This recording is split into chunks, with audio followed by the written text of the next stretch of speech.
So it's a head scratcher morning, head scratchers for the Reformed, the Tulip, the Calvinist people.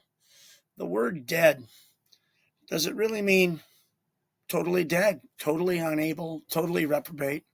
Or does it mean just separated from life that only God can give? I don't know.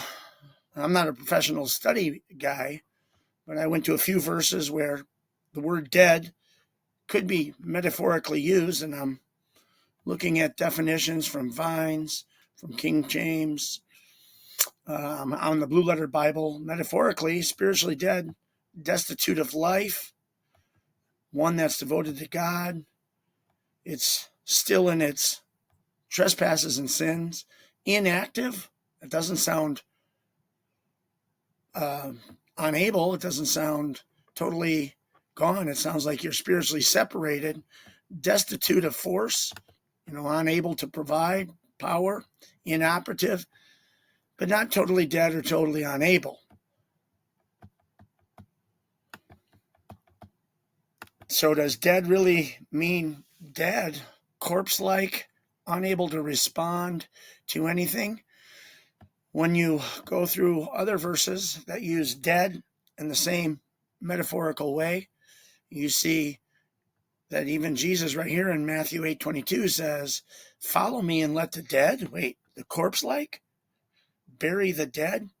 That doesn't seem to be the same kind of dead that's offered by Calvin. So this one, look, heal the sick, cleanse the lepers, raise the dead. How could people go out and do that? Jesus, in that case, is telling his disciples that you're going to go out and do these things. But how is that possible if they're totally reprobate, totally dead? And how can a regular human? The Calvinists might say, well, they were blessed with the supernatural powers for this time period. And I say, that's the point. They're not dead. They're not able, not unable. There's more. Again, head scratcher, going to John 5:24 and 25, which really confuses me. Very truly, I tell you, whoever hears my words and believes in him who sent me has eternal life. And notice here, Jesus, so I can make it bigger for you. Notice here, Jesus is going to raise those that are dead, and the dead will hear his voice too?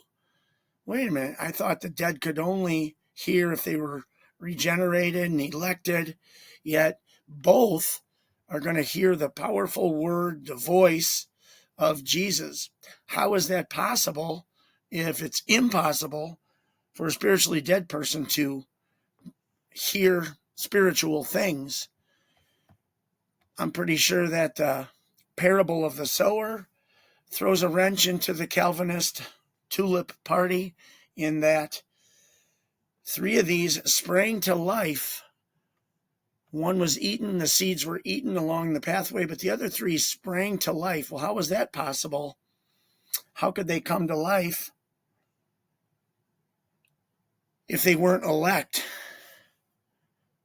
Is it because they could come to life simply by the planting of the seed, simply by the words going out?